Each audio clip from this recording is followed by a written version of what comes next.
ಈ ಜಗದಲ್ಲಿ ಹೆಣ್ಣೆಂದರೆ ಪ್ರಬಲವಾದ ಶಕ್ತಿ. ಎಲ್ಲ ಕ್ಷೇತ್ರದಿ ಪುರುಷರಿಗೂ ಸಹ ಸರಿಸಮಾನ ಶಕ್ತಿ. ನುರಿತ ವೈದ್ಯೆ, ಜೀವದಾತೆ, ವೃಕ್ಷ ಮಾತೆ, ಲೋಕ ಪೂಜಿತೆ. ಅರ್ಥಶಾಸ್ತ್ರ, ಮನಃಶಾಸ್ತ್ರ, ನೀತಿಶಾಸ್ತ್ರ, ಜೀವಶಾಸ್ತ್ರ ಸಾಧನೆ ಮಾಡಿದ ಪರಾಜಿತೆ. ಬಾಹ್ಯಾಕಾಶದ ಯಾನವ ಮಾಡಿ ಇತಿಹಾಸವನ್ನೇ ಸೃಷ್ಟಿಸಿದಾಕೆ. ಆರಕ್ಷಕ ಪಡೆ, ಸೈನಿಕ ಪಡೆಯಲು, ದೇಶವ ಕಾಯಲು ಮುನ್ನಡೆವ ಸಾಧಕಿ. ಎವರೆಸ್ಟ್ ಶಿಖರವ ಏರಿದ ಕೆಚ್ಚದೆ ಭಾಮಿನಿಯಾದವಳು. ದೀನರಿಗೆವಳು ಹರ್ಷವರ್ಧಿನಿ, ದುಷ್ಟರಿಗೆವಳು ಮಹಿಷಮರ್ದಿನಿ. ದೀನರಿಗೆವಳು ಹರ್ಷವರ್ಧಿನಿ, ದುಷ್ಟರಿಗೆವಳು ಮಹಿಷಮರ್ದಿನಿ. ಎಲ್ಲ ಕ್ರೀಡೆಗಳಲ್ಲೂ ಗೆಲುವು ಸಾಧಿಸಬಲ್ಲ, ಸಕಲ ಕಲೆಗಳಲ್ಲೂ ಪರಿಣಿತರಾದವಳು. ಸಂಗೀತ, ಸಾಹಿತ್ಯ, ಮನೋರಂಜನಾ ಕ್ಷೇತ್ರದಿ ಸಾಧನೆ ತೋರಿದ ಮಾನಿನಿ. ಶಕ್ತಿ, ಇದು ಸ್ತ್ರೀ ಶಕ್ತಿ. ಶಕ್ತಿ, ನಾರಿ ಶಕ್ತಿ.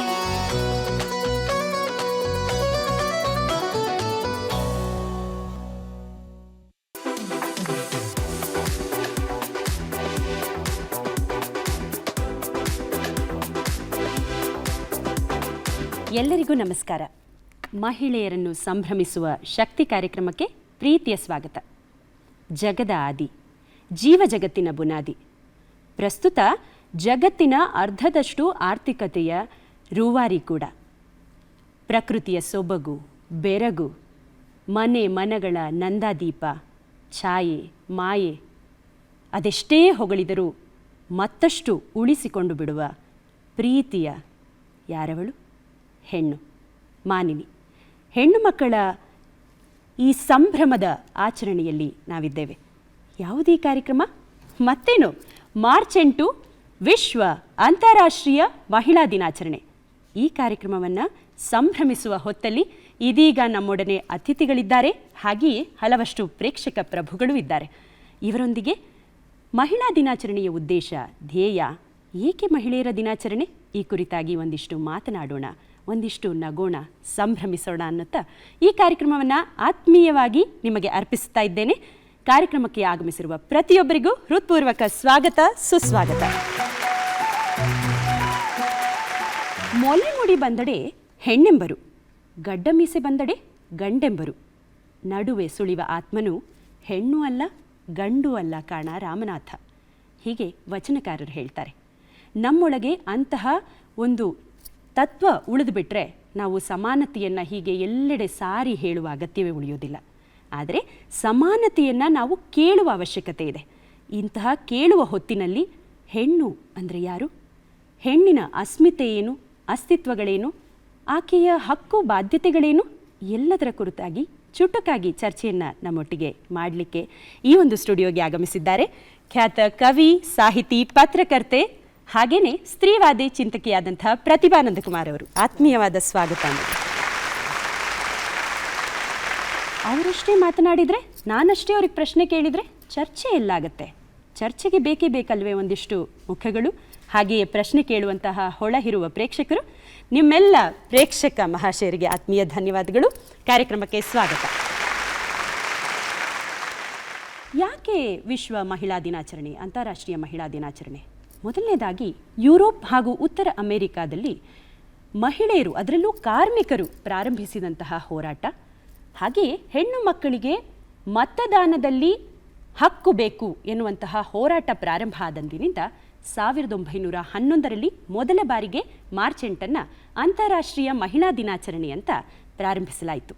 ಇದೀಗ 115 ವರ್ಷಗಳ ಸಂಭ್ರಮ ಈ ಮಹಿಳಾ ದಿನಾಚರಣೆಗೆ. ಈ ಸಂಭ್ರಮದಲ್ಲಿ ನಾವೆಲ್ಲರೂ ಸೇರಿದ್ದೇವೆ. ಈ ವರ್ಷದ ಧ್ಯೇಯ ಏನು? ಎಲ್ಲರೂ ನೋಡೇ ಬಿಟ್ಟಿರ್ತೀರ. ಗಿವ್ ಟು ಗೇನ್, ಪಡೆದುಕೊಳ್ಳುವುದಕ್ಕಾಗಿ ಕೊಡುವುದು. ಏನಿದು ಪಡೆಯೋದು, ಕೊಳ್ಳೋದು, ತಲೆ ಮೇಲೆ ಹೋಗ್ತಿದೆ? ಇಲ್ಲ, ಇದನ್ನು ಸಿಂಪ್ಲಿಫೈ ಮಾಡಲಿಕ್ಕೆ ಅಂತಲೇ ಇವತ್ತಿನ ನಮ್ಮ ಮುಖ್ಯ ಅತಿಥಿಗಳಿಗೆ ಮೊದಲ ಪ್ರಶ್ನೆ ಏನು ಮೇಡಮ್, ಗಿವ್ ಟು ಗೇನ್ ಅಂದರೆ? ಗಿವ್ ಟು ಗೇನ್ ಅಂತಂದರೆ ಮಹಿಳೆಯರಿಗೆ ರಿಸೋರ್ಸಸ್ ಆಗಲಿ, ಅವರಿಗೆ ಸಮಯವಾಗಲಿ, ಅಥವಾ ಮೆಂಟರ್ಶಿಪ್ ಆಗಲಿ, ಅಥವಾ ಅವರಿಗೆ ಕೆಲಸದ ಅಥವಾ ಬದುಕಿನ ಎಲ್ಲ ಅವಕಾಶಗಳನ್ನು ಕೊಟ್ಟರೆ, ಸಮಾನ ಅವಕಾಶಗಳನ್ನು ಕೊಟ್ಟರೆ ಅದರಿಂದ ಸಮಾಜವೇ ಪಡೆದುಕೊಳ್ಳುತ್ತೆ ಅಂತ. ಅದರಿಂದ ಸಮಾಜಕ್ಕೆ ಅದು ಇನ್ನೂ ಉತ್ತಮಗೊಳಿಸೋದಕ್ಕೆ ಅದು ಕಾರಣವಾಗುತ್ತೆ ಅಂತ ಅಂದ್ಬಿಟ್ಟು. ಯಾಕೆ ಕೊಡಬೇಕು ಅಂತಂದರೆ ಸಮಾಜ ಉತ್ತಮ ರೀತಿಯಲ್ಲಿ ಮುಂದೆ ಬರೋದಕ್ಕಾಗಲಿ ಅಥವಾ ನಮ್ಮೆಲ್ಲರ ಜಗತ್ತಿನ ಎಲ್ಲರ ಒಂದು ಬದುಕು ಇನ್ನಷ್ಟು ಉತ್ಕೃಷ್ಟವಾಗಬೇಕಾದ್ರೆ ಮಹಿಳೆಯರಿಗೆ ಸಮಾನ ಅವಕಾಶವನ್ನು ಕೊಡಬೇಕು. ನೀವು ಕೊಟ್ಟರೆ ನೀವು ಅದರ 10ರಷ್ಟು ಪಡಿತೀರಿ ಅಂತ ಒಂದು ಸರಳವಾಗಿ ಹೇಳಬಹುದಾದರೆ ಈ ಥರ ಒಂದು ವಿವರಣೆ ಅದಕ್ಕಿದೆ. ಈಗೆಲ್ಲರೂ ಒಂದು ಸಲ ಕಪ್ ಮಾಡ್ಕೊಳ್ಳಿ ನಿಮ್ಮ ಹ್ಯಾಂಡ್ಸ್ನ. This year's slogan give to gain. ನಾವೆಲ್ಲರೂ ಪಡೆದುಕೊಳ್ಳುವುದಕ್ಕಾಗಿ ಕೊಡೋಣ, ಪಡೆದುಕೊಳ್ಳಲಿಕ್ಕಾಗಿ ಕೊಡೋಣ.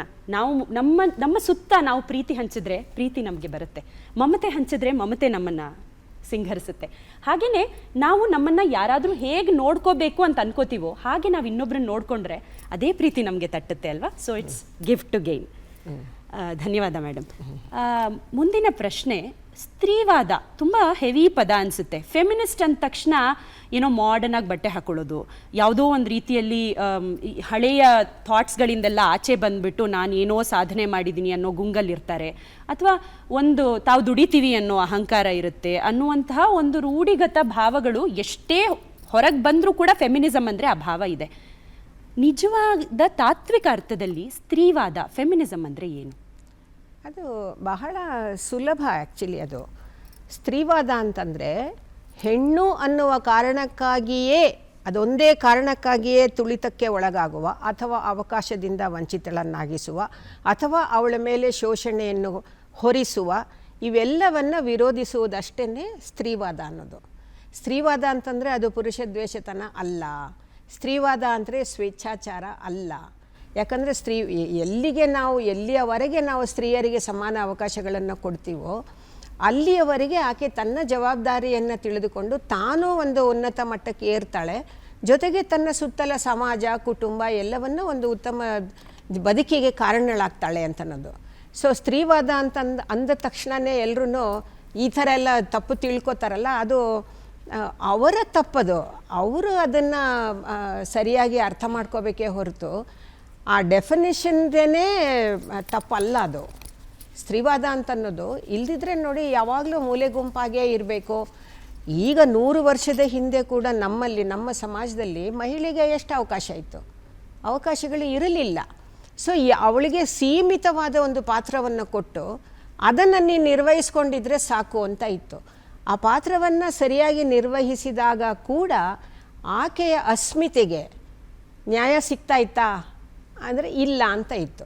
ಹಾಗಾಗಿ ಅದಕ್ಕೋಸ್ಕರ ನಾವು ಇವಾಗ ಒಂದು ಸ್ತ್ರೀವಾದವನ್ನು ಮುಂದಿಟ್ಟುಕೊಂಡು ನಮ್ಮನ್ನು ನಾವು ಸ್ವಲ್ಪ ಮೇಲ್ದರ್ಜೆಗೆ ಏರಿಸಿಕೊಳ್ಳುವಂತಹ ಒಂದು ಪ್ರಯತ್ನ ಇದು ಅಂತ.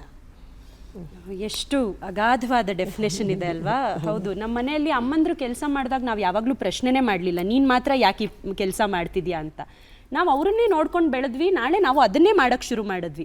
ಆ ನಿಟ್ಟಿನಲ್ಲಿ ಹಾಗಲ್ಲ, ಇವರು ಈ ಕೆಲಸ ಮಾಡಬೇಕು, ಗಂಡಸರಾದವರು ಈ ಕೆಲಸ ಮಾಡಬೇಕು, ಎಲ್ಲರೂ ಸಮಾನರು ಅನ್ನೋ ಭಾವನೆ ಈಗ ಬಹುಶಃ ಪ್ರಾರಂಭದಲ್ಲಿದೆ. ತುಂಬ ಇಲ್ಲ ಹಾಗೆ ಹೇಳಲ್ಲ ನಾನು. ಈಗ ಯಾರ್ಯಾರು ಏನೇನು ಕೆಲಸ ಮಾಡಬೇಕು ಅಂತ ಇತ್ತಲ್ಲ, ಅದು ಒಂದು ಡಿವಿಷನ್ ಆಫ್ ಲೇಬರ್ ಇತ್ತು ಹಿಂದೆ. ಹೆಂಗಸರು ಹೊರಗಡೆ ಹೋಗಿ ಕೆಲಸ ಮಾಡ್ತಿರ್ಲಿಲ್ಲ, ಮನೆಯನ್ನು ಅವ್ರು ನೋಡ್ಕೋತಾ ಇದ್ರು, ಮಕ್ಕಳ ಪಾಲನೆ ಪೋಷಣೆ ಅವ್ರಿಗೆ ಅಂತಿತ್ತು. ಪುರುಷರು ಹೊರಗಡೆ ಹೋಗಿ ದುಡಿದು ತರೋದು, ಇವರನ್ನು ಕುಟುಂಬವನ್ನು ಪೋಷಿಸೋದು ಅವ್ರ ಕೆಲಸ ಅಂತ ಇತ್ತು. ಅದು ತನ್ನ ಪಾಡಿಗೆ ತಾನು ಸರಿಯಾಗಿ ನಡೀತಾ ಇದ್ದಿದ್ರೆ ಅದರಲ್ಲಿ ತೊಂದರೆ ಇರಲಿಲ್ಲ. ಆದರೆ ಅದರಲ್ಲಿ ಯಾವಾಗ ಏರುಪೇರು ಆಗೋಕ್ಕೆ ಶುರು ಆಯಿತೋ, ನಿಂದಿಷ್ಟೇ ಅಂತ ಯಾವಾಗ ಕಟ್ಟುಪಾಡುಗಳನ್ನು ವಿಧಿಸಲು ಶುರು ಆಯಿತೋ, ಮತ್ತು ನಾನು ಯಾಕೆ ಇದನ್ನು ನನ್ನ ಎಲ್ಲ ಜವಾಬ್ದಾರಿಗಳನ್ನು ನಾನು ನಿರ್ವಹಿಸಬೇಕಾಗಿಲ್ಲ ಅನ್ನೋ ಒಂದು ಉದಾಸೀನ ಮನೋಭಾವ ಬರೋಕ್ಕೆ ಶುರು ಆಯಿತೋ, ಆವಾಗ ಈ ಕುಟುಂಬ ವ್ಯವಸ್ಥೆಯಲ್ಲಿ ಏರುಪೇರಾಯಿತು. ಹಾಗಾಗಿ ಸಮಸ್ಯೆ ಬಂದಿದ್ದು. ಈಗ ಕೆಲಸಗಳನ್ನು, ಈಗ ನಾನು ಸ್ತ್ರೀವಾದಿ, ಆದರೆ ನನ್ನ ಮನೆಯಲ್ಲಿ ನಾನು ಕೆಲಸ ಮಾಡಲ್ಲ ಅಂತ ನಾನು ಯಾವತ್ತೂ ಹೇಳಿಲ್ಲ. ನನ್ನ ಮಕ್ಕಳನ್ನು ಪಾಲನೆ ಪೋಷಣೆ ನಾನು ಸಂಪೂರ್ಣ ಜವಾಬ್ದಾರಿ ತಗೊಂಡು ಮಾಡಿದೆ. ಅದು ನನಗೆ ಭಾರ ಅಂತ ಅನ್ನಿಸ್ಲಿಲ್ಲ, ಯಾಕಂದರೆ ಅದು ನನ್ನ ಕರ್ತವ್ಯ ಆಗಿತ್ತು ಅಂತ. ಸೊ ಎಲ್ಲಿ ನಮಗೆ ಒಂದು ರೀತಿಯ ಒತ್ತಡ ಹಾಕಿ ಇಷ್ಟೇ ಅಂತ ನಿಮ್ಮ ರೆಕ್ಕೆಗಳನ್ನು ಕಟ್ಟಿ ಹಾಕೋ ಪ್ರಯತ್ನ ಆಗುತ್ತೋ ಆವಾಗ ನಾವು ಸಿಡ್ದೇಳ್ತೀವಿ ಅಂತ. ಈಗ ನಾವು ಹೊರಗಡೆ ಹೋಗಿ ಕೆಲಸ ಮಾಡ್ತಾ ಇದ್ದೀವಿ, ಹಾಗಾಗಿ ಮನೆಯಲ್ಲಿ ಎಲ್ಲರೂ ಅನುಸರಿಸ್ಕೊಂಡು ಹೋಗಬೇಕು ಅನ್ನೋವಂಥ ಇಂಥದ್ದು ಬಂದುಬಿಟ್ಟಿದೆ ಇವಾಗ. ಈಗ ಆಧುನಿಕ ಕಾಲದಲ್ಲಿ ಯಾರೂ ಆ ಥರ ನಿರೀಕ್ಷೆಗಳನ್ನು ಮಾಡಲ್ಲ. ಈಗಿನ ಹುಡುಗರು ಕೂಡ ಕೆಲಸಕ್ಕೆ ಹೋಗೋ ಹುಡುಗಿನೇ ಬೇಕು ಅಂತ ನಿರೀಕ್ಷೆ ಮಾಡ್ತಾರೆ. ಸ್ವಲ್ಪ ಮಟ್ಟಿಗೆ ಅವರಿಗೆ ಮನೆಗಳಲ್ಲಿ ಸ್ವಲ್ಪ ಈ ಥರ ಆಫೀಸ್ಗೆ ಹೋಗ್ಬಿಟ್ಟು ಬಂದು ರಾತ್ರಿ ಅಡುಗೆ ನೀನೇ ಮಾಡು ಅಂತ ಹೇಳೋದಾಗಲಿ, ಅಥವಾ ಎಲ್ಲ ಮಕ್ಳಿಗೆ ಹುಷಾರಿಲ್ಲ ಅಂತಂದರೆ ನೀನು ರಜಾ ತಗೋ ಅಂತ ಹೇಳೋದಾಗಲಿ, ಇಂಥದ್ದೆಲ್ಲ ಸ್ವಲ್ಪ ಮಟ್ಟಿಗಿದೆ. ಆದರೆ ಬಹಳ ಮಟ್ಟಿಗೆ ವಾತಾವರಣ ಬದಲಾಗಿದೆ ಅಂತ ನಾನು ಗುರುತಿಸ್ತೀನಿ. ಇಲ್ಲ, ಖಂಡಿತ ನೀವು ಹೇಳ್ದ ಹಾಗೆ ನಾವು ಆ ಕಾಲದ ಆದಿ ಕಾಲದಿಂದ ಇಂದಿನವರೆಗೆ ಯೋಚನೆ ಮಾಡ್ತಾ ಹೋದರೆ, ಈಗ ಮಾನವಶಾಸ್ತ್ರೀಯವಾಗಿ ಯೋಚನೆ ಮಾಡಿದ್ರು ಹೆಣ್ಣು ಒಂದು ಮನೆಯ ಚೌಕಟ್ಟಿನಲ್ಲಿ ಅವಳೇ ಯಜಮಾಂತಿಯಾಗಿದ್ದ ಕಾಲದಿಂದ ಅದಾದಮೇಲೆ ಅವಳು ಮನೆ ಕೆಲಸಕ್ಕೆ ಮಾತ್ರ ಆದ್ಲು. ಅದಾದಮೇಲೆ ಬೆಳೀತಾ ಬೆಳೀತಾ ಎಷ್ಟೊಂದು ಬದಲಾವಣೆಯ ತಲ್ಲಣಗಳನ್ನ ನಾವು ನೋಡ್ಕೊಂಡ್ಬಂದ್ವಿ. ಹಾಗೆ ನೋಡಿದ್ರೆ ಹೌದು, ಇವತ್ತು ನಮಗೆ ಎಷ್ಟು ಹಕ್ಕುಗಳಿದೆ, ಆದರೆ ಅದಕ್ಕೆ ನಾವು ಹೋರಾಟ ಮಾಡಬೇಕಾಗಿ ಬಂತು. ಅದು ಮಾತ್ರ ಹೌದು, ನಾವು ಏನೇ ಪಡ್ಕೋಬೇಕಾದ್ರೂ ಹೋರಾಡಿದ್ವಿ. ಆ ಹೋರಾಟದ ನಿಟ್ಟಿನಲ್ಲಿ ನಾವಿವತ್ತು ಹೆಣ್ಣನ್ನು ಭೂಗರ್ಭದಿಂದ ಹಿಡಿದು ಆಕಾಶದ ಎತ್ತರದವರೆಗೆ ನೋಡ್ತಾ ಇದ್ದೇವೆ. ನಾಯಕರ ಸ್ಥಾನದಲ್ಲಿ ನೋಡ್ತಿದ್ದೀವಿ, ಪಾಲಿಸಿ ಮೇಕರ್ಸ್ ಆಗಿ ನೋಡ್ತಾ ಇದ್ದೀವಿ. ಎಲ್ಲ ವೃತ್ತಿಗಳಲ್ಲೂ ಹೆಣ್ಣು ತನ್ನದೇ ಆದ ಅಸ್ತಿತ್ವವನ್ನು ತಾಯಿಯಾಗಿಯೂ ಕೂಡ ಗುರುತಿಸ್ಕೊಳ್ತಾ ಇದ್ದಾಳೆ. ಈ ಬೆಳವಣಿಗೆ ಹೇಗೆ ಅನಿಸುತ್ತೆ? ಮುಂದೆ ಇನ್ನೂ ಎಷ್ಟು ಬೆಳೆಯಬಹುದು ಮೈಂಡ್ಸೆಟ್ ಚೇಂಜ್ ಆದರೆ ಅಂತ ನಿಮ್ಗೆ ಅನಿಸುತ್ತೆ? ಕಷ್ಟ ಇದೆ ಮೈಂಡ್ ಸೆಟ್ ಅಂತ ನೀವು ಹೇಳಿದ್ರಲ್ಲ. ಈಗ ನನ್ನ ಗಂಡ ಫೆಮಿನಿಸ್ಟ್ ತಾಯಿನ ನೋಡಿಲ್ಲ, ಆದರೆ ಅವ್ರಿಗೆ ನನ್ನ ಮಗ ನನ್ನ ಫೆಮಿನಿಸ್ಟ್ ತಾಯಿನ ನೋಡಿದ್ದಾನೆ. ಸೊ ಮುಂದಿನ ಅವ್ರಿಗೆ ಹೆಂಗೆ ತಮ್ಮ ಫೆಮಿನಿಸ್ಟ್ ಗರ್ಲ್ ಫ್ರೆಂಡ್ಸ್ನ ಹೆಂಗೆ ಡೀಲ್ ಮಾಡಬೇಕು ಅಂತ ಗೊತ್ತಿಲ್ಲ. ಫೆಮಿನಿಸ್ಟ್ ಅಕ್ಕಂದಿರನ್ನ ಅಥವಾ ಗೆಳತಿಯರನ್ನ, ಸಹಪಾಠಿಗಳನ್ನು, ಆಫೀಸಲ್ಲಿ ಸಹೋದ್ಯೋಗಿಗಳನ್ನು ಹೇಗೆ ಅವ್ರ ಜೊತೆ ನಡ್ಕೊಳ್ಬೇಕು ಅನ್ನುವ ಒಂದು ಗೊಂದಲ ಇವತ್ತಿನ ಪುರುಷರಲ್ಲಿ ಇನ್ನೂ ಇದೆ. ಅದು ಎಲ್ಲೂ ಹೋಗಿಲ್ಲ. ಯಾಕಂದರೆ ಈ ಹಳೆಯ ಮನೋಭಾವ ಇದೆಯಲ್ಲ, ಅದು ಸಂಪೂರ್ಣವಾಗಿ ಹೋಗಿಲ್ಲ. ಹೆಂಗಸರು ದಾಪುಗಾಲಲ್ಲಿ ಮುಂದಕ್ಕೆ ಬಂದ್ಬಿಟ್ಟಿದ್ದಾರೆ, ಪುರುಷರು ಅಲ್ಲೇ ನಿಂತಿದೆ. ಅವ್ರಿಗೆ ಕಷ್ಟ ಆಗ್ತಾ ಇದೆ, ಆ್ಯಕ್ಚುಲಿ ಕಷ್ಟ ಆಗ್ತಾ ಇದೆ. ಯಾಕಂದರೆ ಅವರಿಗೆ ಎಲ್ಲಿ ನೀನು ಹೆಣ್ಣಾಕ ಅಂದ್ಬಿಡ್ತಾರೋ, ಎಲ್ಲಿ ನೀನು ಹೆಂಡತಿ ದಾಸ ಅಂದ್ಬಿಡ್ತಾರೋ, ಗುಲಾಮ ಅಂದ್ಬಿಡ್ತಾರೋ ಅನ್ನೋ ಭಯದಲ್ಲಿ ಅದನ್ನು ಒಪ್ಕೊಳ್ಳೋಕ್ಕೆ ಆಗ್ತಾ ಇಲ್ಲ. ಆದರೆ ನಿಜವಾದ ದೃಷ್ಟಿಯಲ್ಲಿ ಪುರುಷರು ಮಹಿಳೆಗೆ ಒತ್ತಾಸೆಯಾಗಿ ನಿಂತು ಜೀವನವನ್ನು ನಡೆಸಿಕೊಂಡು ಬಂದಿರೋಂಥ ಹಿಂದಿನ ಉದಾಹರಣೆಗಳು ಇದೆ, ಇವಾಗಲೂ ಇದೆ. ಅದೊಂದು ಸ್ವಲ್ಪ ಓಪನ್ ಆಗಿ ಒಂದು 50% ಇದ್ದರೆ ಅದು ಪುನಃ 90%ಗೆ ಬರಬೇಕು ಇವಾಗ ಅಷ್ಟೇ. ಅದು 100%ಗೆ ಬರಲಿ ಅಂತ ನಾನು ಆಶಿಸ್ತಾ ಇದ್ದೀನಿ ಮುಂದೆ. ಬಹುಶಃ ನಮ್ಮ ಮೊಮ್ಮಕ್ಕಳ ಕಾಲದ ಹೊತ್ತಿಗಾದರೂ ಆ ರೀತಿ ಒಂದು ಪರಿಸ್ಥಿತಿ ಮಾರ್ಪಾಡಾಗಲಿ ಅನ್ನೋದು ನಮ್ಮ ಆಶಯ ಕೂಡ. ಒಂದಿಷ್ಟು ಪ್ರಶ್ನೆಗಳನ್ನು ನಾವು ನಮ್ಮ ಮಹಿಳಾ ಮಣಿಯರಿಂದ ಸ್ವೀಕರಿಸೋಣ. ಮೊದಲನೆಯ ಪ್ರಶ್ನೆಯನ್ನು ಅನುರಾಧ ಅವರು ಹೊತ್ತು ತಂದಿದ್ದಾರೆ ನಿಮಗೆ. ಅನುರಾಧ ಅವರೇ, ನಿಮ್ಮ ಪ್ರಶ್ನೆ. ನಮಸ್ಕಾರ ಮೇಡಮ್. ನಮಸ್ಕಾರ ಮೇಡಮ್, ನನ್ನ ಪ್ರಶ್ನೆ, ಮಹಿಳೆಯರು ಈಗಲೂ ಕೂಡ ಇಷ್ಟು ಮುಂದುವರೆದ ಸ್ವಾತಂತ್ರ್ಯ ಬಂದು ಇಷ್ಟು ವರ್ಷ ಆಯಿತು, ನಮ್ಮ ಹಕ್ಕುಗಳಿಗಾಗಿ ನಾವು 30% ರಿಸರ್ವೇಷನ್ ಕಾನೂನಾತ್ಮಕ ಪಡೆದೇ ನಾವು ಯಾವುದಾದ್ರೂ ವೇದಿಕೆ ಮೇಲೆ ಬರಬೇಕಾ? ಯಾವುದಾದ್ರೂ ಒಂದು ಸಾಧನೆ ಮಾಡಲಿಕ್ಕೆ, ಒಂದು ಸ್ಥಾನಮಾನ ಪಡೀಲಿಕ್ಕೆ ನಮಗೆ ರಿಸರ್ವೇಷನ್ ಅಗತ್ಯ ಇದೆಯಾ? ಈ ಮಹಿಳಾ ದಿನಾಚರಣೆ ದಿವಸ ನಮಗೆ ಮಹಿಳಾ ದಿನಾಚರಣೆ ವಿಶೇಷ ಹೇಳೋರು, ಶುಭಾಶಯ ಹೇಳೋರು ಮನಸ್ಥಿತಿಗಳು ಚೇಂಜ್ ಆಗಿ ಯಾವುದೇ ಮಹಿಳೆಗೆ ಮುಕ್ತವಾಗಿ ಅವಕಾಶ ಕೊಟ್ಟು ಟ್ಯಾಲೆಂಟ್ ಇರೋ ಹೆಣ್ಮಕ್ಳುಗಳಿಗೆ ಮುಂದೆ ತಂದು ಯಾಕೆ ಬೆಳೆಸೋದಿಲ್ಲ? ಬೆಳೆಸಿದ್ರೂ ಅವರು ಒಂದು ಉನ್ನತ ಸ್ಥಾನಕ್ಕೆ ಹೋಗ್ತಾ ಇದ್ದಾರೆ, ಚೆನ್ನಾಗಿ ಆಗ್ತಾ ಇದ್ದಾರೆ ಅಂದಿದ ತಕ್ಷಣ ಏನಾದರೂ ಮಾಡಿ ಅವ್ರನ್ನ ಕೆಳಗಡೆ ಇಳಿಸ್ಬಿಡ್ಬೇಕು ಅಂತೇಳಿ ಯಾವ ಮಟ್ಟಕ್ಕೆ ಈ ಪುರುಷರು ಹೋಗ್ತಾರೆ, ಸಮಾಜ ಹೋಗುತ್ತೆ ಅಂತಂದರೆ ಅವ್ರ ಚಾರಿತ್ರ್ಯವದೇನಾದರೂ ಮಾಡಿ ಅವ್ರನ್ನ ಕೆಳಗಡೆ ಇಳಿಸ್ಬಿಡಬೇಕು, ಅವ್ರು ಇರ್ಕೂಡ್ದು ಅಲ್ಲಿ ಅಂತ ನೀವು ನೋಡ್ತಾ ಇದ್ದೀರಾ. ಈಗ ರಾಜಕೀಯವಾಗೂ ಆಗಲಿ, ಸಾಮಾಜಿಕವಾಗೂ ಆಗಲಿ, ನೀವು ಮಹಿಳಾ ಚಿಂತಕಿಯಾಗಿ ನಿಮಗೆ ಇದು ಅನುಭವಕ್ಕೆ ಬಂದಿರಬಹುದು. ಈ ಪರಿಸ್ಥಿತಿನ ನಾವು ಬದಲಾವಣೆ ಮಾಡಲಿಕ್ಕೋಸ್ಕರ ಹೆಣ್ಮಕ್ಳಾಗಿ ನಾವು ಯಾವ ಥರ ಸ್ಟೆಪ್ಸ್ನ ತಗೋಬೇಕು ಭವಿಷ್ಯದಲ್ಲಿ? ಯಾಕೆಂದರೆ ನನಗೆ 30% ಅಲ್ಲ, 50% ನೋಡಬೇಕು ಹೆಣ್ಮಕ್ಳುಗಳನ್ನ ಎಲ್ಲ ವೇದಿಕೆಗಳಲ್ಲೂ, ಎಲ್ಲ ಸ್ಥಾನಮಾನಗಳಲ್ಲೂ ಅಂತ ನಮ್ಗೆ ಆಸೆ ಇದೆ. ಆ ಮುಕ್ತ ಅವಕಾಶ ಇನ್ನೂ ಇದುವರೆಗೂ ಸಿಕ್ಕಿಲ್ಲ ನಮಗೆ. ಒಂದು ರಿಸರ್ವೇಷನ್ ಇರಬೇಕಾ, ಮೀಸಲಾತಿ, ಮಹಿಳಾ ಮೀಸಲಾತಿ ಇರಬೇಕಾ? ಅದರಲ್ಲಿ ಪ್ರಶ್ನೆನೇ ಇಲ್ಲ, ಪ್ರಶ್ನೆ ಕೇಳೋಕ್ಕೆ ಅವಕಾಶನೇ ಇಲ್ಲ. ಬೇಕು ಅಷ್ಟೇ. ಯಾಕಂದರೆ ದುರ್ಬಲ ಸ್ತ್ರೀಯರಿಗೆ ಅಥವಾ ಅವಕಾಶ ವಂಚಿತರಿಗೆ ಅವಕಾಶ ಸಿಗಬೇಕಾದ್ರೆ ಆ ರಿಸರ್ವೇಷನ್ ಅಥವಾ ಮೀಸಲಾತಿ ಬೇಕೇ ಬೇಕು. ಯಾಕಂದರೆ ಕಷ್ಟ.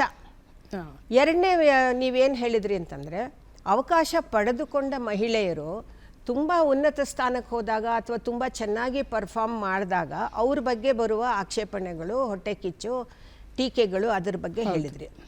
ಅದು ಬೇರೆ ಪ್ರಶ್ನೆ. ಅದು ಯಾಕೆ ಇವಾಗ ಇನ್ನೂ ಹಾಗೆ ಬರ್ತಾ ಇದೆ ಅಂತಂದರೆ, ನಾವು ಸಂಪೂರ್ಣವಾಗಿ ಸಮಾನತೆ ಬಂದು ಎಲ್ಲ ಕ್ಷೇತ್ರಗಳಲ್ಲೂ ಸಮಾನತೆ ಇದ್ದಾಗ ನಾವು ಈಗ ಸ್ವೀಡನ್ ದೇಶ ನೋಡಿದ್ರೆ ಅಲ್ಲಿ ಈ ಥರ ಪ್ರಶ್ನೆಗಳೇ ಬರೋದಿಲ್ಲ. ಕರೆಕ್ಟ್. ಯಾಕಂದರೆ ಅವರಲ್ಲಿ ಸಮಾನತೆ ಅದು ಸಹಜವಾಗಿಯೇ ಇದೆ. ಕರೆಕ್ಟ್. ಅಂಥ ಸ್ಥಿತಿ ಬರೋವರೆಗೂ ಇವೆಲ್ಲ ಸಣ್ಣ ಪುಟ್ಟ ಕಿರಿಕಿರಿಗಳು ಅಂತ ನಾನು ಭಾವಿಸ್ತೀನಿ. ಇದನ್ನು ನಾವು ಮೆಟ್ಟಿ ನಿಲ್ಲಬೇಕು. ಈಗ ಯಾರೋ ನನ್ನ ಒಂದು ಏಳಿಗೆನ ನೋಡಿ ಒಬ್ಬ ಪುರುಷ ಆಹಾ ಓಹೋ ಅಂತ ಏನೋ ಹೇಳಿದರೆ ನಾನು ಅದನ್ನು ತಲೆಗೆ ಹಚ್ಕೊಳ್ಳಲ್ಲ ಮೊದಲನೇದಾಗಿ. ಎರಡನೇದಾಗಿ ಇವ್ರು ಯಾಕೆ ಹೀಗೆಲ್ಲ ಕಮೆಂಟ್ ಮಾಡಬೇಕು ಅಂತ ಅಂದ್ಕೊಂಡು ನಾವು ಅವ್ರನ್ನ ಬಾಯಿ ಮುಚ್ಚಿಸ್ತೀವಿ ಅಂತ ಹೋದರೆ ನಮ್ಮ ಎಲ್ಲ ಎಫರ್ಟು ಅಲ್ಲೇ ಹೊಟ್ಟೋಗುತ್ತೆ ಅಂತ. ಹಾಗಾಗಿ ಮಹಿಳೆಯರ ಏಳಿಗೆಗೆ ನಮ್ಮ ಗುರಿ ಒಂದೇ ಇರಬೇಕು, ಸಾಧನೆ. ಆ ಸಾಧನೆ ಮಾಡ್ತಾ ಮಾಡ್ತಾ ಮಾಡ್ತಾ ನಾವು ಬೇರೆ ಮಹಿಳೆಯರಿಗೆ ನಾವು ಮಾದರಿ ಆಗ್ತೀವಿ. ಇವತ್ತು ನಮ್ಮಲ್ಲಿ ಎಷ್ಟೊಂದು ಜನ ರಾಜಕೀಯ ಮುಖಂಡರುಗಳು ಇದ್ದಾರೆ. ನಾವು ಆ ಪರಿಸ್ಥಿತಿಯ ಬಗ್ಗೆ ಮತ್ತು ಅಲ್ಲಿ ನಡೀತಾ ಇರೋವಂತಹ ಗಲೀಜುಗಳ ಬಗ್ಗೆ ನಾವು ಮಾತಾಡೋಕ್ಕೆ ಹೋದರೆ ಅದು ಇನ್ನೊಂದು ಸಬ್ಜೆಕ್ಟ್ ಆಗಿಬಿಡುತ್ತೆ. ಆದರೆ ಚಾನ್ಸ್ ಇದೆ ತಾನೆ, ಮಹಿಳೆಯರಿಗೂ ಚಾನ್ಸ್ ಇದೆ ತಾನೆ. ನಾನು ರಾಜಕೀಯವಾಗಲಿ ಅಥವಾ ವೈಜ್ಞಾನಿಕದಾಗಲಿ ಅಥವಾ ನಿಮ್ಮ ಥರ ಮೆಡಿಕಲ್ ಆಗಲಿ, ನೀವು ಮೆಡಿಕಲ್ ಫೀಲ್ಡಲ್ಲಿದ್ದೀರಾ, ಈ ಥರ ಕ್ಷೇತ್ರಗಳಲ್ಲಿ ನಮಗೆ ಪ್ರವೇಶ ಇಲ್ಲ ಅಂತ ಇಲ್ಲ. ಅರ್ಧದಷ್ಟು ಮಹಿಳೆಯರಿಗೆ ಈಗ ನಮ್ಮ ಕರ್ನಾಟಕನೇ ಮೊಟ್ಟ ಮೊದಲ ಬಾರಿ ಪಂಚಾಯತ್ ರಾಜಲ್ಲಿ ಮಹಿಳೆಯರಿಗೆ ರಿಸರ್ವೇಷನ್ನ ಪರಿಚಯ ಮಾಡಿದ್ದು.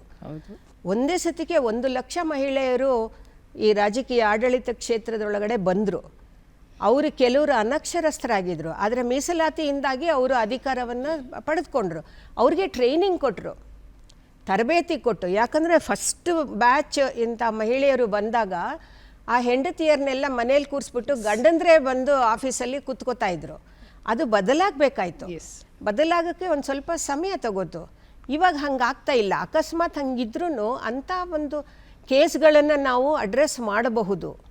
ಸೊ ಮಹಿಳೆಯರೆಲ್ಲ ಇವಾಗ ಪಂಚಾಯತ್ ರಾಜಲ್ಲಾಗಲಿ ಅಥವಾ ರಾಜಕೀಯದಲ್ಲಾಗಲಿ ಅಥವಾ ಬೇರೆ ವಿಜ್ಞಾನ, ವೈದ್ಯಕೀಯ ಅಥವಾ ಕಾನೂನು ಎಲ್ಲ ಫೀಲ್ಡಲ್ಲೂ ಇದ್ದಾರೆ. ನನ್ನ ಒಂದು ನಂಬಿಕೆ ಏನಂದರೆ, ಒಂದು ಫೀಲ್ಡಲ್ಲಿ ಒಬ್ಬ ಮಹಿಳೆ ಒಂದನ್ನು ಸಾಧಿಸಿದ್ದಾಳೆ ಅಂತಂದರೆ ಅದು ಸಾಧ್ಯ, ಅದು ಎಲ್ಲರಿಗೂ ಸಾಧ್ಯ ಅಂತ.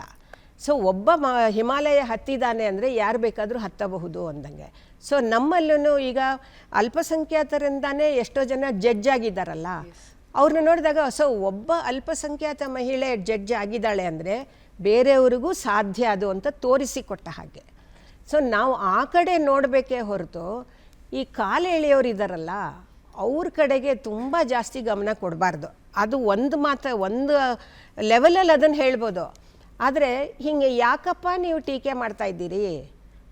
ನಿಮ್ಮ ಮನಸ್ಸಿನಲ್ಲಿ ಒಂದು ಮಹಿಳೆಯರ ಬಗ್ಗೆ ಒಂದು ಉದಾತ್ತ ಭಾವನೆ ಬರೋದೇ ಇಲ್ವಾ?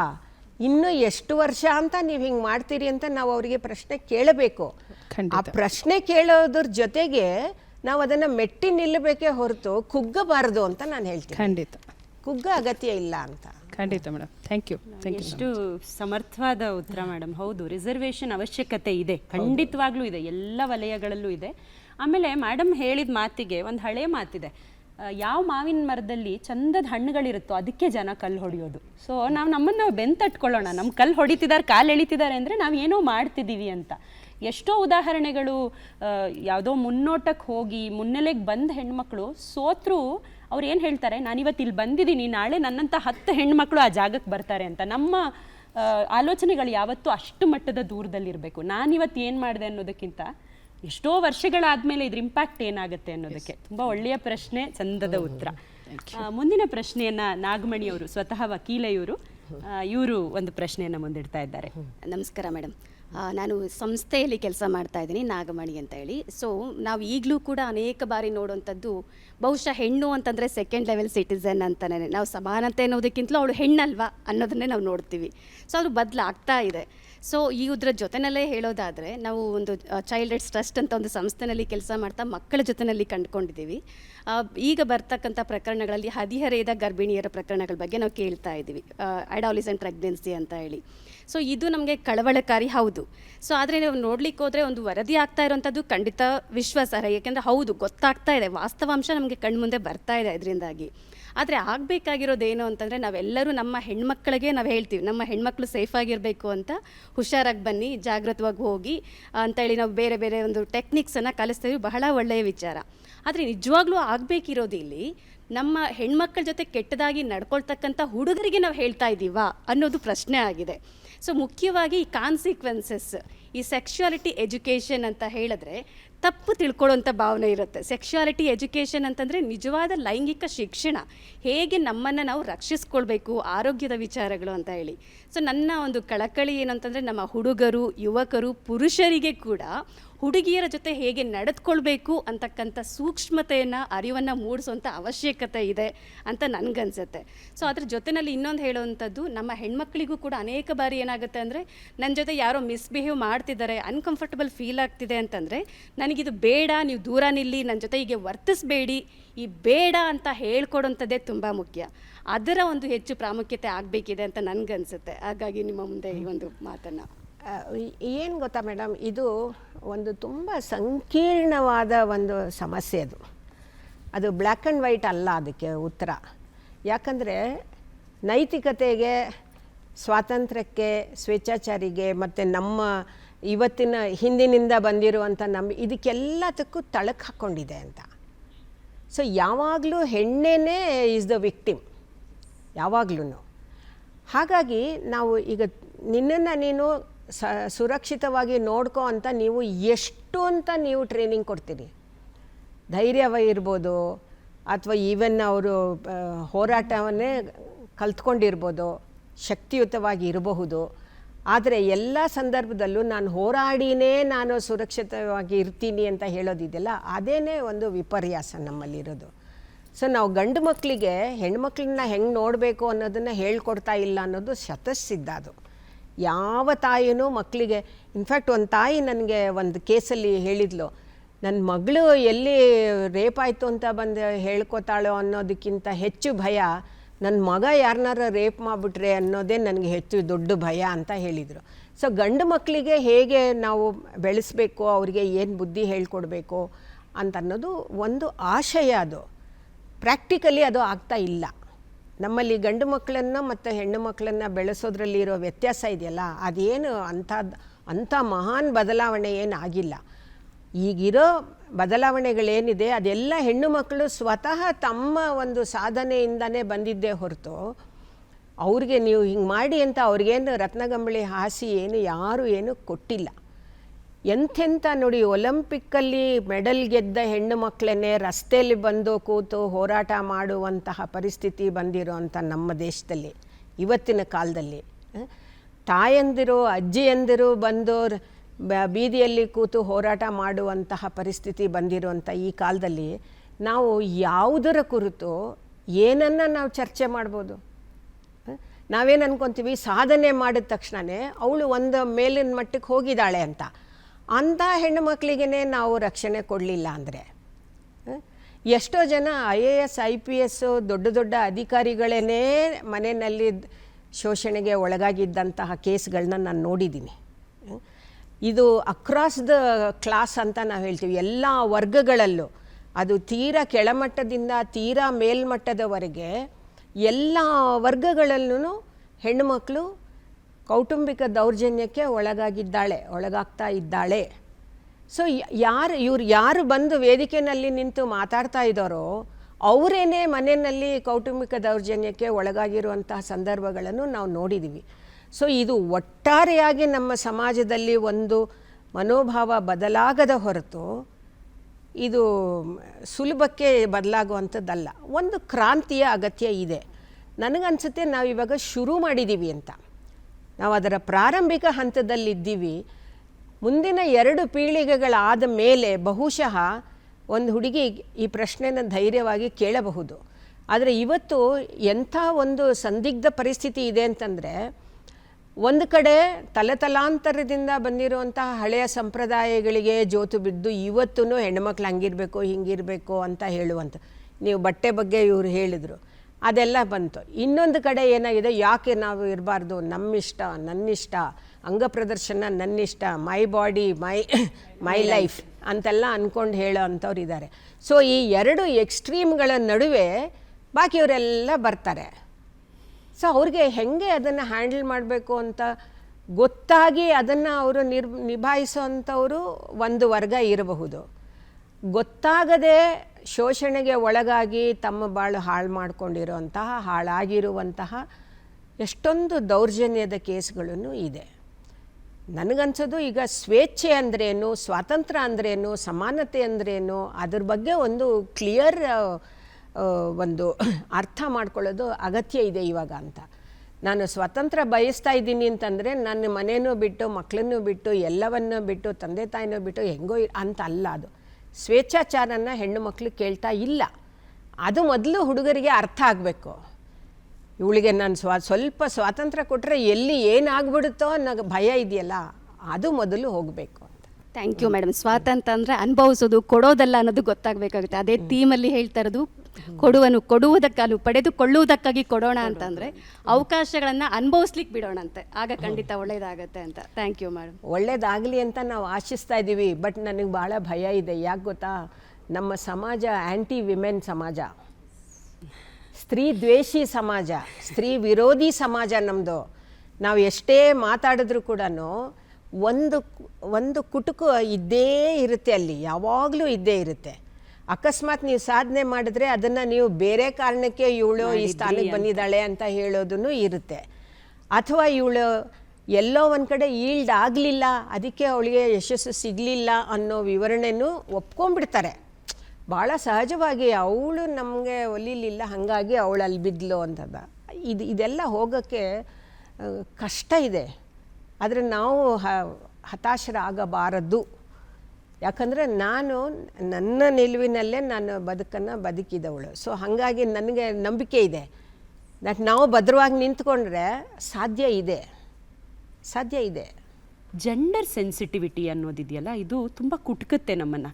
ಎಷ್ಟು ಅಂದರೆ ಆದಿ ಕಾಲದಿಂದ ಇವತ್ತಿನವರೆಗೆ ಬೈಗಳ ಅಂದರೆ ಅದು ಹೆಣ್ಣಿಗೆ, ಗಂಡಸನ್ನೇ ಬೈದರೂ ಅದು ಹೆಣ್ಣಿಗೆ. ಎಷ್ಟು ಸುಲಭವಾಗಿ ನಾವು ಕೆಲವೊಂದು ಪದಗಳನ್ನು ಬಳಸ್ತೀವಿ ಅಂತಂದರೆ ಅದು ತಾಗಿ ತಾಗಿ ತಾಗಿ we become strong, which we don't want to. ನಮ್ಗೆ ಗಟ್ಟಿಯಾಗೋ ಅವಶ್ಯಕತೆನೇ ಇಲ್ಲ. ಯಾಕಂದ್ರೆ ನಮಗೂ ಒಂದು ಹೆಗಲಬೇಕು, ನೋವಾದಾಗ ನಾವು ಒಂದು ಅಳಬೇಕು ಅನ್ಸಿದಾಗ ಅಳಬೇಕು, ನಾವೆಲ್ಲ ಸ್ಟ್ರಾಂಗ್ ಆಗ್ತೀವಿ. ಯಾಕಂದ್ರೆ ಅಷ್ಟು ಬಡ್ದು ಅದೇ ಪದಗಳು ಯಾವ ಮಟ್ಟಕ್ಕೆ ಆಗಿದೆ ಅಂದರೆ ಮೇಡಮ್, ನೀವು ಇತ್ತೀಚೆಗೆ ನೋಡೋದಾದರೆ ಪಿಕ್ಚರ್ಗಳಲ್ಲಿ, ಸ್ಟ್ಯಾಂಡಪ್ ಕಾಮಿಡಿಗಳಲ್ಲಿ ಆ ಪದಗಳನ್ನು ತುಂಬ ಸುಲಲಿತವಾಗಿ it's like a general word ಅನ್ನೋಷ್ಟು ಮಟ್ಟಕ್ಕೆ ಯೂಸ್ ಮಾಡ್ತಿದ್ದಾರೆ. ಈ ಪದಗಳ ಬಳಕೆ ನಿಲ್ಲಬೇಕಾದ್ರೆ ಯಾವ ಹಂತದಲ್ಲಿ ಶುರುವಾಗಬೇಕು, ಎಷ್ಟು ಸೆನ್ಸಿಟೈಸ್ ಆಗಬೇಕು ನಮ್ಮ ಸಮಾಜ? ಒಂದು ಮಟ್ಟದಲ್ಲಿ ಹೇಳಬೇಕು ಅಂದರೆ ಇಡೀ ಸಮಾಜದ ಸ್ವಾಸ್ಥ್ಯ ನಿಂತಿರೋದು ಮಹಿಳೆಯ ನೈತಿಕತೆಯ ಮೇಲೆ. ಇವರ ಡೆಫಿನೇಷನ್ನೇ ಅದು. ಈಗ ಇದರಲ್ಲೇ ಹೇಳ್ತಾ ಇದೆ, ಸ್ವಾಮಿ ವಿವೇಕಾನಂದ ಹೇಳಿದ್ದಾರೆ, ಮಹಿಳೆಯ ಸದ್ಗುಣವು ಪುರುಷರ ಶ್ರೇಷ್ಠ ಆವಿಷ್ಕಾರಕ್ಕೆ ಕಾರಣ ಅಂತ. ಅದನ್ನು ಉಲ್ಟಾ ಮಾಡಿ ಹೇಳಿ, ಪುರುಷನ ಸದ್ಗುಣವು ಮಹಿಳೆಯ ಆವಿಷ್ಕಾರಕ್ಕೆ ಕಾರಣ ಅಂತ ನಾವು ಹೇಳಬಹುದಾ? ಯಾಕಂದರೆ ಮಹಿಳೆಯ ನೈತಿಕತೆ ಅನ್ನೋದು ಮಹಿಳೆಗೆ ಹೇರೋ ಅಷ್ಟು ಪುರುಷರಿಗೆ ಹೇರಲ್ಲ ಅವರು. ಹಾಗಾಗಿ ಎಲ್ಲ ಬೈಗುಳಗಳನ್ನು ಇಂಥವಳ ಮಗ, ಇಂಥವಳ ಗಂಡ, ಇಂಥವಳ ಇದು ಅಂತ ಹೇಳ್ಕೊಂಡು ಬರ್ತಾರಲ್ಲ, ಅದು ಯಾಕಂದರೆ ಅದು ಒಂದು ಸ್ಟ್ಯಾಂಡರ್ಡ್ ಕೊಟ್ಬಿಟ್ಟಿದ್ದಾರೆ, ಹಿಂಗಿರಬೇಕು ಅಂತ, ಸತಿ ಸಾವಿತ್ರಿ ಆಗಿರಬೇಕು ಅಂತ. ಈಗ ನೀವು ಸತಿ ಸಾವಿತ್ರಿನೇ ಆಗಿರ್ತೀರಿ ಅಂತ ಇಟ್ಕೊಳ್ಳಿ. ನಮ್ಮ ಎಲ್ಲ ಪುರಾಣದ ಮಹಾಸತಿಗಳಿಗೇನೇ ಕಷ್ಟ ಬಂದಿದ್ದೋ. ಈಗ ಪಂಚತಾರ ಅಂತ ನಾವು ಹೇಳ್ತೀವಲ್ಲ, ಪಂಚಪತಿವ್ರತೆಯರು ಅಂತ, ಪತಿವ್ರತೆಯರಿಗೇನೇ ವಿಲನ್ಗಳ ಕಾಟ. ನೀವು ಯೋಚನೆ ಮಾಡಿ, ಇದುವರೆಗೂ ನಮ್ಗೆ ಎಷ್ಟು ಕತೆ ಹೇಳಿದಾರೋ ಅದಷ್ಟನ್ನು ಆಕೆ ಪಾಪ ಅವರು ಒಳ್ಳೆಯವರೇ ಆಗಿರ್ತಾರೆ, ಗಂಡನೇ ದೇವರು ಅಂತ ನೋಡ್ಕೊಂಡಿದ್ದಾರೆ, ಎಲ್ಲ ಥರದಲ್ಲೂ ಚೆನ್ನಾಗಿದ್ದಾರೆ, ಆದರೆ ಅವ್ರಿಗೇನೆ ಕಾಟ ಕೊಡೋದು.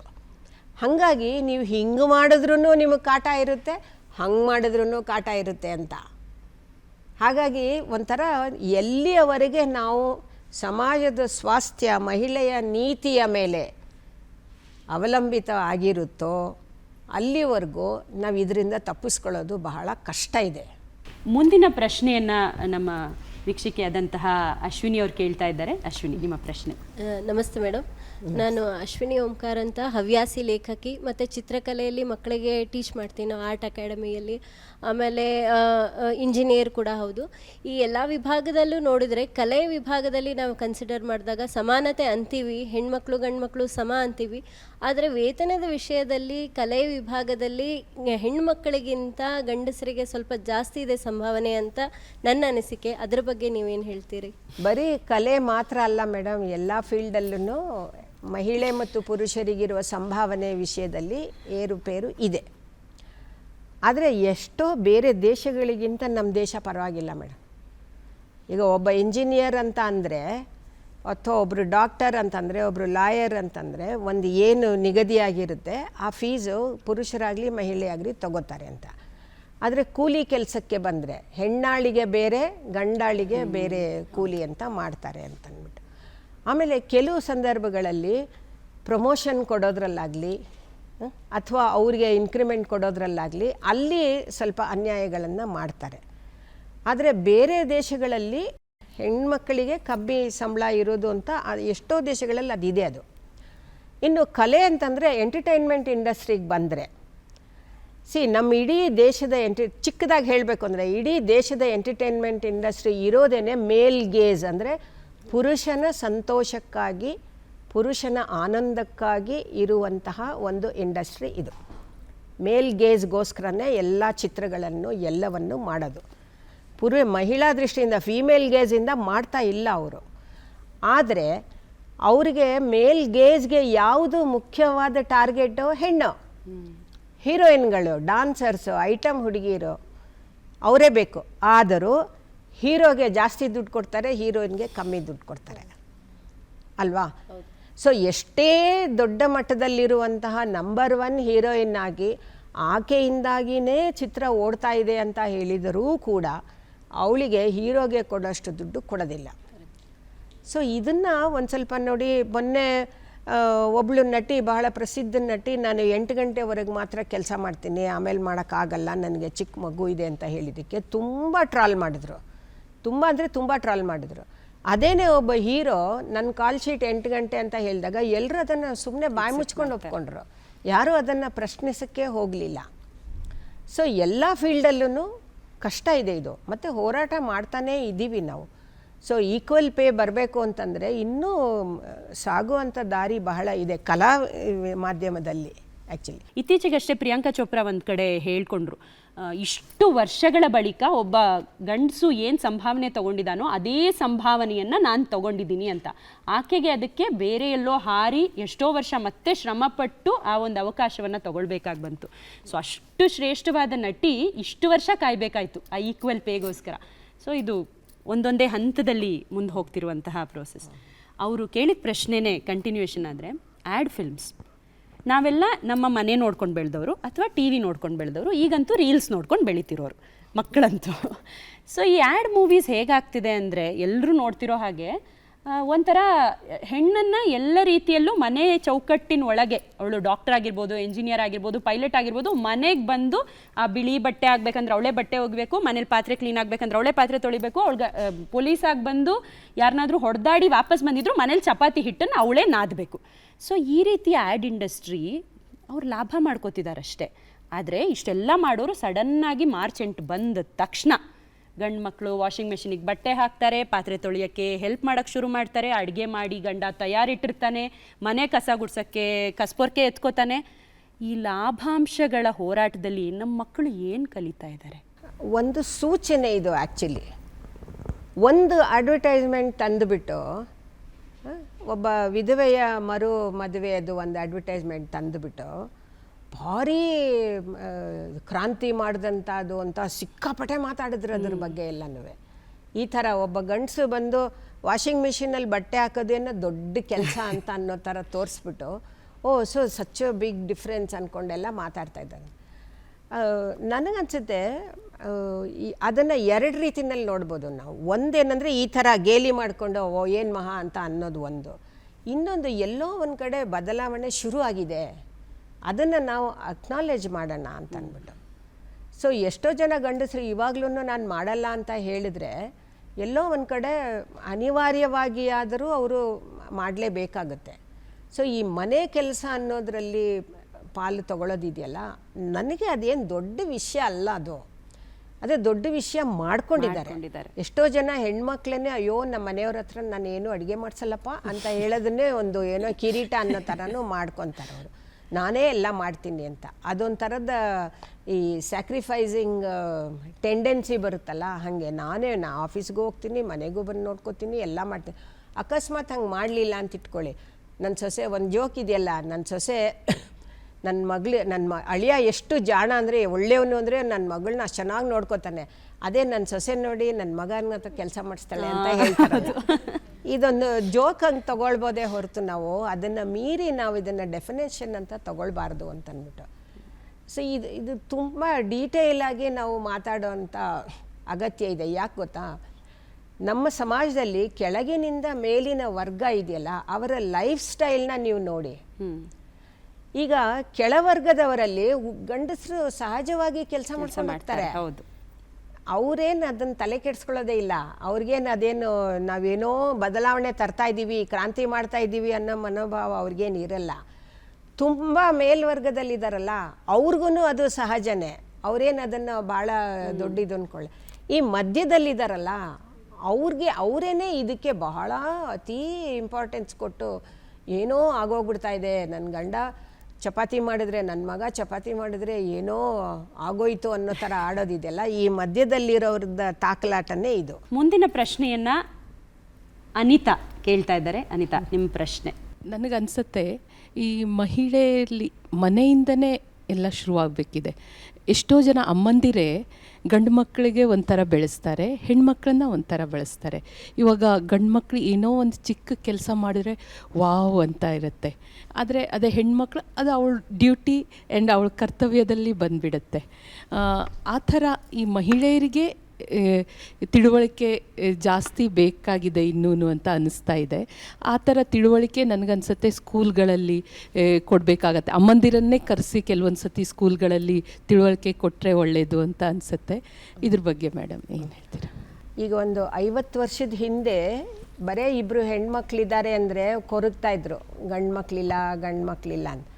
ಬಟ್ ಇದು ಒಂದು ಬದಲಾವಣೆ ಬಂದಿದೆ, ಹೊರಳು ಬಂದಿದೆ. ಇವಾಗ ಹೆಣ್ಣು ಮಕ್ಕಳೂ ಸಾಧನೆ ಮಾಡ್ತಾರೆ ಅಂತ ಅಂದ್ಬಿಟ್ಟು ದೊಡ್ಡ ದೊಡ್ಡ ಮನೆಗಳವರೇನೆ ಇವಾಗ ಅವರಿಗೆ ಬರೀ ಇಬ್ಬರು ಹೆಣ್ಮಕ್ಳಿದೆ, ನಮ್ಮ ಇಂಡಸ್ಟ್ರಿನ ನಮ್ಮ ಬಿಸ್ನೆಸ್ನ ಅವ್ರು ಮುಂದುವರಿಸ್ತಾರೆ ಅನ್ನೋ ಕಾನ್ಫಿಡೆನ್ಸಲ್ಲಿ ಹೆಣ್ಮಕ್ಳನ್ನ ಬೆಳೆಸ್ತಾ ಇದ್ದಾರೆ.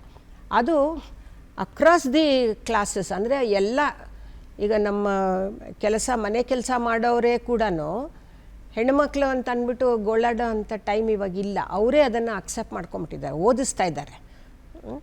ತುಂಬ ತೀರ ಕೆಳವರ್ಗದಲ್ಲಿರೋರು ಕೂಡ ಹೆಣ್ಣು ಮಕ್ಕಳಿಗೆ ವಿದ್ಯಾಭ್ಯಾಸ ಕೊಡ್ತಾ ಇದ್ದಾರೆ.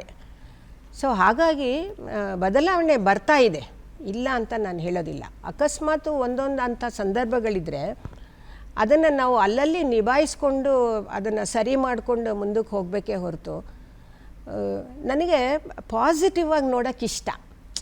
ನನ್ನ ಕಣ್ಣು ಯಾವಾಗಲೂ ಯಾರು ಸಾಧನೆ ಮಾಡಿದ್ದಾರೆ, ಯಾರು ಇದೆಲ್ಲನ ಮೀರ್ಕೊಂಡು ಬಂದು ಮುಂದೆ ಇದನ್ನು ಅವ್ರ ಬಗ್ಗೆ ನಾವು ಮಾತಾಡೋಣ ಅಂತ.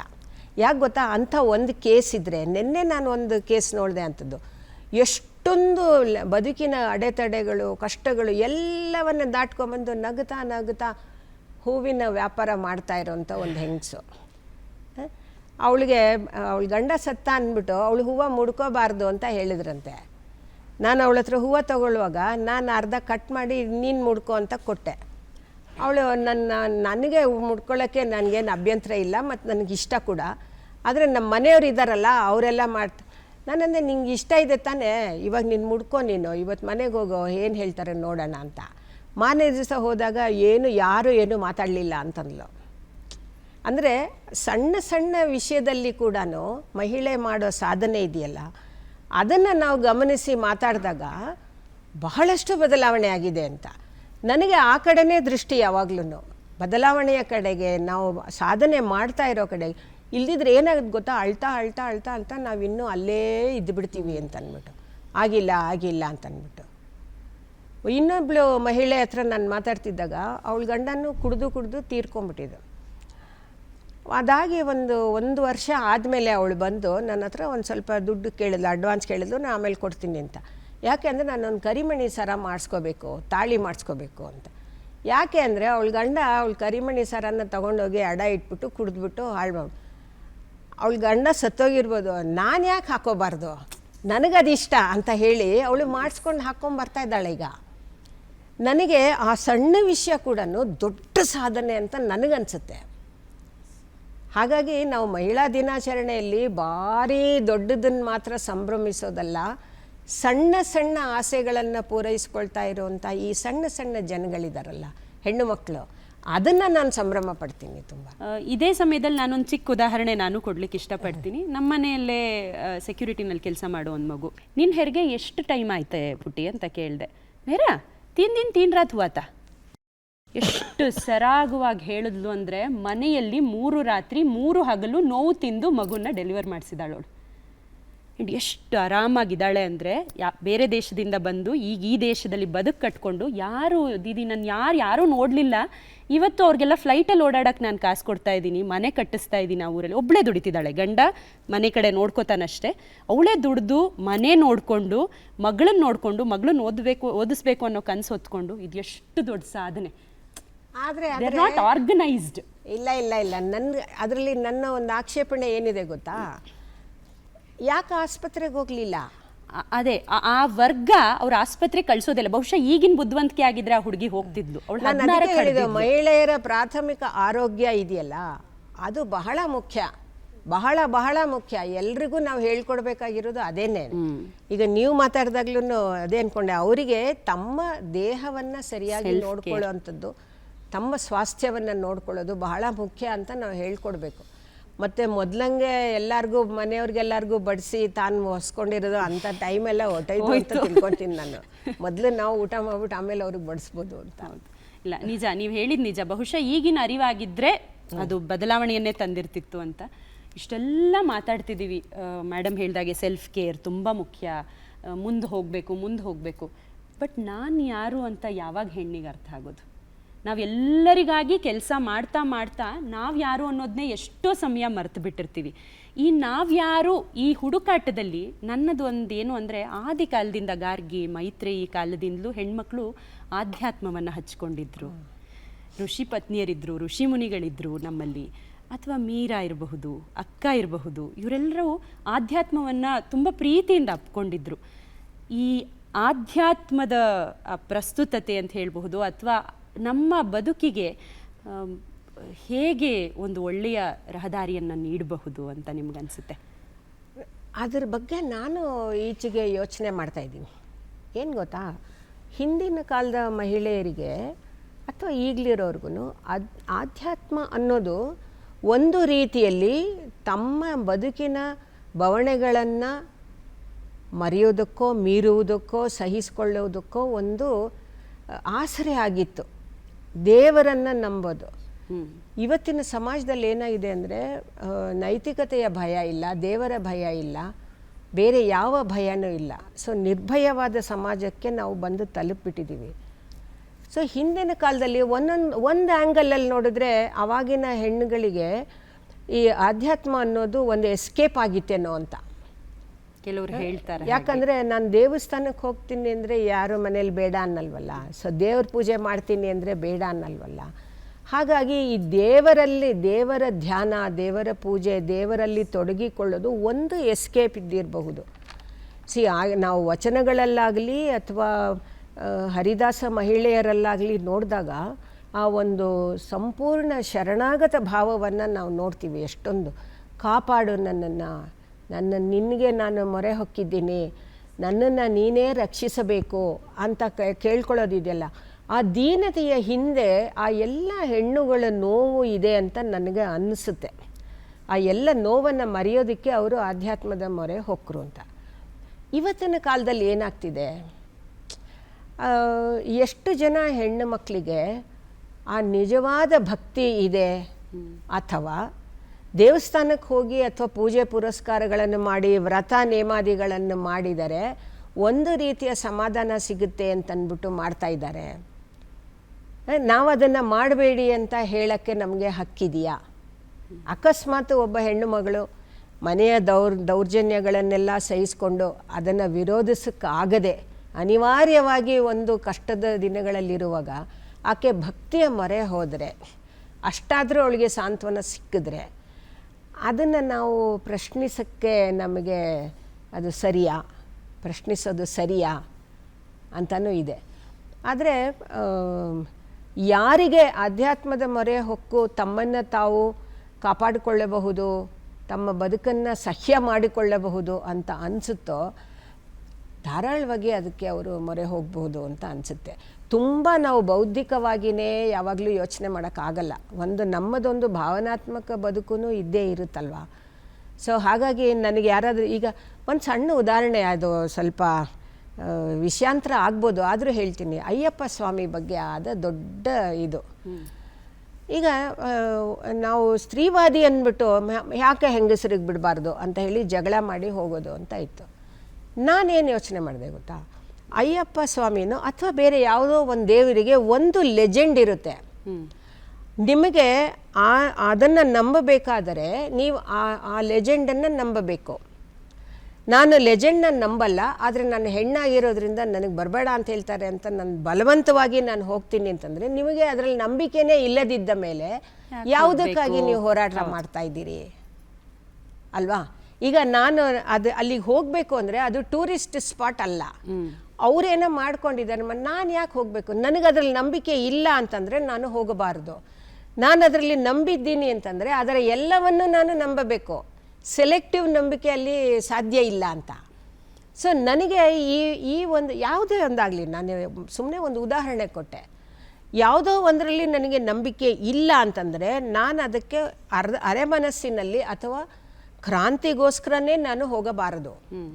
ಅಥವಾ ಯಾಕಪ್ಪ ನೀವು ಹೆಣ್ಣು ಮಕ್ಕಳನ್ನು ಇದರಿಂದ ಹೊರಗಡೆ ಇಟ್ಟಿದ್ದೀರಿ ಅಂತ ನೀವೇನಾದರೂ ಪ್ರಶ್ನೆ ಕೇಳಿದರೆ, ಅವರು ಈ ಕಾರಣಗಳಿಗಾಗಿ ನಾವು ನಿಮ್ಮನ್ನು ಇಲ್ಲಿ ಬಿಡ್ತಾ ಇಲ್ಲ ಅಂತ ಹೇಳಿದರೆ ಅದು ಇಟ್ಸ್ ಅನ್ ಎಕ್ಸ್ಕ್ಲೂಸಿವ್ ಕ್ಲಬ್ ಅಂತ ನಾನು ಪರಿಗಣಿಸ್ತೀನಿ.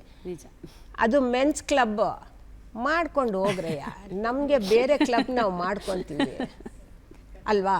ಸೊ ಈಗ ನಮ್ಮ ದೇವಸ್ಥಾನಗಳ ಅಥವಾ ನಮ್ಮ ಕೆಲವು ಆಚರಣೆಗಳಲ್ಲಿ ನೀವು ಪುರುಷರು ನಿಮಗೆ ಪ್ರವೇಶ ಇಲ್ಲ, ನಿಷಿದ್ಧ ಅಂತ ನಾವು ಹೇಳ್ತೀವಿ ಅಂತ ಇಟ್ಕೊಳ್ಳಿ, ಅವರು ಜಗಳ ಮಾಡ್ತಾರಾ? ನನಗನ್ಸೋದು ಈ ಬದುಕಿನಲ್ಲಿರೋ ಎಷ್ಟೊಂದು, ಸಮಾಜದಲ್ಲಿರೋ ಎಷ್ಟೊಂದು ನಂಬಿಕೆಗಳನ್ನು ನಾವು ಪ್ರಶ್ನಿಸಬೇಕು. ಎಲ್ಲಿ ಪ್ರಶ್ನಿಸಬೇಕು ಅಂದರೆ, ಹೆಣ್ಣು ಅನ್ನೋ ಕಾರಣಕ್ಕಾಗಿಯೇ ನಾನು ನಂಬಿದ ಯಾವುದಾದ್ರೂ ಒಂದರಿಂದ ನನ್ನನ್ನು ವಿಮುಖಗೊಳಿಸಿದರೆ ಆವಾಗ ನಾನು ಜಗಳ ಆಡ್ಬೋದು. ನನಗೆ ನಂಬಿಕೆ ಇಲ್ಲದಿದ್ದರೆ ಆವಾಗ ಅಲ್ಲಿ ಹೋರಾಟ ಮಾಡೋದಕ್ಕೆ ಅರ್ಥ ಇಲ್ಲ ಅಂತ. ಅಕಸ್ಮಾತ್ ನನಗೆ ಅದರಲ್ಲಿ ನಂಬಿಕೆ ಇದೆ ಅಂತ ಇಟ್ಕೊಳ್ಳಿ, ಆವಾಗ ನನ್ನ ಬುದ್ಧಿ ಏನು ಹೇಳುತ್ತೆ, ನೀನು ಹೆಣ್ಣು ಅನ್ನೋ ಕಾರಣಕ್ಕೆ ನಿನಗೆ ಪ್ರವೇಶ ಇಲ್ಲ ಅಂತ ಹೇಳ್ತಾ ಇದ್ದಾರಲ್ಲ, ಇದು ಸರಿನಾ ಅಂತ ಕೇಳುತ್ತೆ. ಆವಾಗ ನಾನು ಯಾರಲ್ಲಿ ಉತ್ತರವನ್ನು ಬಯಸಬೇಕು? ನಾನು ನಂಬಿದ ದೇವರಲ್ಲಿ ಕೇಳಬೇಕೋ, ಅಥವಾ ಈ ಜನರಲ್ಲಿ ಕೇಳಬೇಕೋ, ಸಮಾಜದಲ್ಲಿ ಕೇಳಬೇಕೋ, ಅಥವಾ ಇದಕ್ಕೆ ನಾನು ಹೇಗೆ ಪರಿಹಾರ ಕಂಡುಕೊಳ್ಳಬಹುದು? ಇವೆಲ್ಲ ಭಾಳ ಆಳವಾದ ನೆಲೆಯಲ್ಲಿ ಯೋಚಿಸಬೇಕಾದಂತಹ ವಿಷಯ ಅಂತ. ನಾನು ಯಾಕೆ ಈ ಮಾತು ಹೇಳಿದೆ ಅಂತಂದರೆ, ಬ್ಲೈಂಡಾಗಿ ನಾನು ಸ್ತ್ರೀವಾದಿ ಅಂದ್ಬಿಟ್ಟು ನನಗೆ ಎಲ್ಲ ಕಡೆಯೂ ಅವಕಾಶ ಇದೆ ಕೊಡಿ ಬಿಡಿ ಅಂತ ಜಗಳ ಮಾಡೋದಲ್ಲಿ ನಾನು ನಂಬೋದಿಲ್ಲ. ನನಗೆ ಅದರಲ್ಲಿ ನಂಬಿಕೆ ಇಲ್ಲ, ನಾನು ಹೋಗಲ್ಲ, ನೀವು ಏನಾರ ಮಾಡ್ಕೊಳ್ಳಿ ಅಂತ. ಅದು ತಪ್ಪಿರ್ಬೋದು, ನೀವು ನನಗೆ ಪ್ರಶ್ನೆ ಕೇಳ್ಬೋದು, ಅಥವಾ ನಿಮ್ಗೆ ಯಾರಿಗೂ ಅದರಲ್ಲಿ ನಾನು ಹೇಳಿದ್ರಲ್ಲಿ ಸರಿ ಅಂತ ಅನ್ನಿಸೋದೇನೂ ಇರ್ಬೋದು. ಮೇಡಮ್, ನೀವು ಹೇಳಿದ್ದು ತುಂಬ ಅರ್ಥಗರ್ಭಿತವಾಗಿದೆ. ಏನಂದರೆ, ಸ್ತ್ರೀ ಸ್ವಾತಂತ್ರ್ಯ ಅನ್ನೋದು ನಾವು ಎಷ್ಟು ಮಿಸ್ಇಂಟರ್ಪ್ರಿಟೇಷನ್ ಮಾಡ್ಕೊಂಡ್ಬಿಟ್ಟಿದ್ದೀವಿ. ಇವಾಗ ಸ್ವಾತಂತ್ರ್ಯಕ್ಕೂ ಸ್ವೇಚ್ಛಾಚಾರಕ್ಕೂ ನಾವು ಒಂದು ಗ್ಯಾಪ್ ಇಟ್ಕೊಂಡಿಲ್ಲ, ಎಲ್ಲ ಅಪ್ರಾಕ್ಸಿಮೇಟ್ ಮಾಡ್ಕೊಂಡ್ಬಿಟ್ಟಿದ್ದೀವಿ. ಇದು ಒಂದೇ ಅದು ಒಂದೇ ಅಂತ ಹೇಳಿಬಿಟ್ಟು ಸ್ವೇಚ್ಛಾಚಾರ ಮಾಡೋದೇ ಸ್ವಾತಂತ್ರ್ಯ ಅಂತ ಕೆಲವರು ಅಂದ್ಕೊಂಡಿದ್ದಾರೆ. ಇದು ಈ ಒಂದು ವೇದಿಕೆಯಲ್ಲಿ ಅಪ್ರಸ್ತುತ ಇರಬಹುದು, ನಾನು ಮಹಿಳೆಯಾಗಿ ಈ ಥರ ಮಾತಾಡೋದು, ಬಟ್ ನಾನು ನೋಡ್ತಾ ಇದ್ದೀನಿ ಸೋಷಿಯಲ್ ಮೀಡಿಯಾದಲ್ಲಿ ಎಲ್ಲಾದ್ರೂ ನೋಡ್ತಾ ಇದ್ದೀನಿ. ನೀವು ಹೇಳಿದ ಹಾಗೇ ಸ್ತ್ರೀ ಸ್ವಾತಂತ್ರ್ಯ ಅಂದರೆ ನನಗೆ ಎಲ್ಲ ಬೇಕು, ಬ್ಲೈಂಡಾಗಿ ಕೇಳ್ತಾ ಇದ್ದಾರೆ. ನಾನು ಯಾವುದ್ರಲ್ಲಿ ಹೋಗಬೇಕು, ಯಾವುದ್ರಲ್ಲಿ ಹೋಗಬಾರ್ದು, ಸ್ತ್ರೀ ಅಂದರೆ ಅವಳ ಅಸ್ಮಿತೆ ಎಲ್ಲಿರಬೇಕು, ಅವಳು ಎಲ್ಲಿ ಅವಳ ಹೋರಾಟಕ್ಕೆ ಎಲ್ಲಿ ಅವಳ ಈಗ ಸಮಾನತೆಯನ್ನು ಕೇಳಬೇಕು ಅನ್ನೋದನ್ನೇ ನಾವು ಮರ್ತುಬಿಟ್ಟಿದ್ದೀವಿ ಉದ್ವೇಗದಿಂದ, ಇನ್ನೇನೋ ಒಂದು ಭಾವಾವೇಶದಿಂದ. ನನ್ನನ್ನು ಬೇಡ ಅಂದ್ರೆ ನಾನು ಹೋಗ್ತೀನಿ. ನೀವು ಹೇಳ್ದಂಗೆ ಬೆಸ್ಟ್ ಎಕ್ಸಾಂಪಲ್ ಅಯ್ಯಪ್ಪ ಸ್ವಾಮಿ.